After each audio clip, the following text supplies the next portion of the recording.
Ever been in a relationship or situation where you feel like you're constantly second-guessing yourself or questioning your own memories and perceptions? It can be a really confusing and disorienting feeling, but I want you to know that it is possible that you're being gaslighted. Welcome to today's episode, guys, where we'll be talking about gaslighting, and specifically, the hidden signs of gaslighting. On this channel, we talk about the journey to self-development and other related topics. If you're new here, we trust you're going to love this video. And if you're a subscriber, thank you for coming back. One good definition of gaslighting that I like to work with is describing it as a form of emotional abuse, where the abuser manipulates their victim into doubting their own perceptions and memories.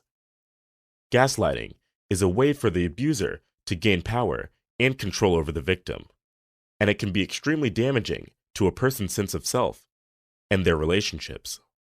Aside from discussing some of these gaslighting signs with you, I'll also share some tricks that you are certain to find useful if you think you are currently being gaslighted, but can't seem to find a way out. Before we begin this conversation about some of the hidden signs of gaslighting, you should bear in mind that these cues might not be immediately obvious, especially if you're in a relationship with the abuser or on the receiving end of gaslighting. But it's important to be aware of them nevertheless, so you can recognize if you're being gaslighted and take steps to protect yourself. An example of a hidden sign of gaslighting is when the abuser denies or disputes your reality. They might tell you that you're wrong or that you're misremembering something that happened, even if you know for a fact that you're not. They might also try to convince you that you're crazy or that your thoughts and feelings are invalid. This can involve denying that certain events happened or saying that your memories or perceptions are incorrect. Remember, the goal of gaslighting is to make the victim feel confused, uncertain, and even crazy, so that the abuser can maintain control and power over them. So, here is a real-life situation of what gaslighting might look like. Imagine you are in a relationship with the abuser, and you have experienced some form of abuse, whether emotional manipulation, physical abuse, or verbal abuse. You try to talk to your abuser about how they make you feel, and they deny that it ever happened. They tell you that you are misremembering, or that you are being overly sensitive.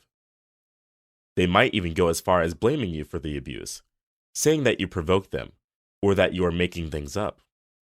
This is a common tactic used by abusers in gaslighting situations. They try to make you doubt your own reality, your own memories, and your own experiences. They try to make you feel like you are the one who is in the wrong and who needs to change. But the truth is, it's all deception. You are not misremembering, and you are not being overly sensitive. The abuser is the one responsible for the abuse, and they are the ones who need to change.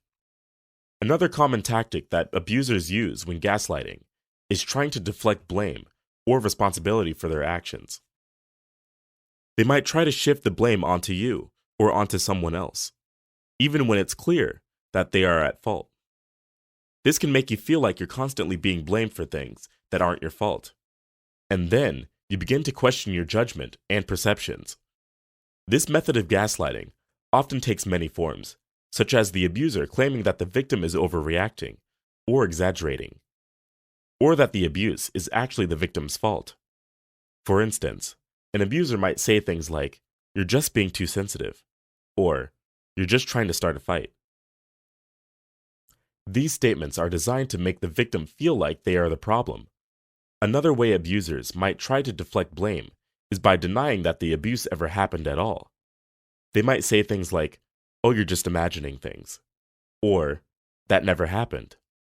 This can be especially confusing and disorienting for the victim because they start to doubt their own memories and perceptions. It's important to remember that gaslighting is a form of manipulation and control, so the abuser is trying to make the victim feel unsure of themselves and question their own reality. If you find yourself in a situation where blame deflection has become the order of the day, I'm telling you right now that it's not your fault, and you deserve to be treated with respect and kindness.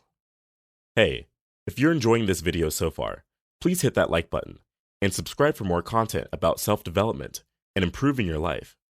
It really helps our new channel, and your kindness will go a long way. One other somewhat hidden sign of gaslighting is when the abuser tries to isolate you from your support system. They might try to convince you that your friends and family are against you, or that they don't really care about you. They might also try to limit your access to these support systems, either by restricting your communication with them or by monopolizing your time. Abusers do this by discouraging or forbidding their victims from seeing certain people. They might even move them to a new location where they don't know anyone, simply to make it easier for the abuser to control their victim and manipulate them without any outside influence. When a person is trying to isolate you from your support system, it's important to remember that you have the right to have a network of people who care about you and support you. Never let anyone take that away from you, and if you can, reach out to your friends and family and let them know what's going on. They may be able to offer you support and help you come up with a plan to get out of the situation. It's never okay for someone to try and control who you see and talk to. If you're in a gaslighting situation and your abuser is trying to isolate you, don't be afraid to speak up and seek help. Remember that you deserve to be surrounded by people who love and support you. Now, these are just a few examples of the most common hidden signs of gaslighting, and there's a lot more out there that I will probably cover in another video, because gaslighting can be extremely damaging to your mental health and well-being. So it's really important to take steps to protect yourself and get out of the toxic situation. And like I promised earlier on, I'll be sharing some tricks that can help you escape gaslighting and regain control of your reality, because I understand how incredibly disorienting and confusing it can feel. First of all, never forget that you are not alone. Gaslighting can be a very isolating experience, but it's important to reach out to friends, family, or a professional therapist for support.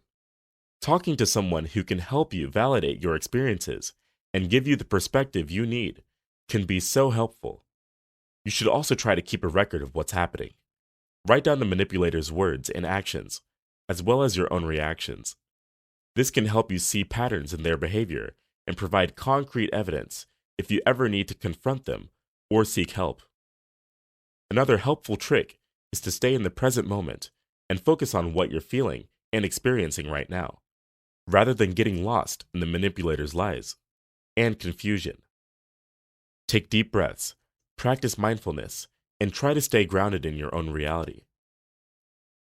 And finally, don't be afraid to set boundaries. If you feel like you're being gaslighted, be extra intentional about protecting yourself and asserting your own needs. This might mean setting limits on communication, seeking outside help, or even cutting ties with the manipulator if necessary. Remember that gaslighting is a form of abuse, and it's not your fault. You deserve to be treated with respect and to live in a reality that aligns with your own experiences and perceptions. I strongly believe that these tricks can help you feel more equipped to escape gaslighting and once again, take control of your life. Thank you so much for watching till this point. And if you have any questions or comments, please leave them in the comment section below. Remember, you are not alone, and there is always help available. Don't forget to subscribe for more content like this. And if you find this information useful, check out this other video from our channel too. See you next time.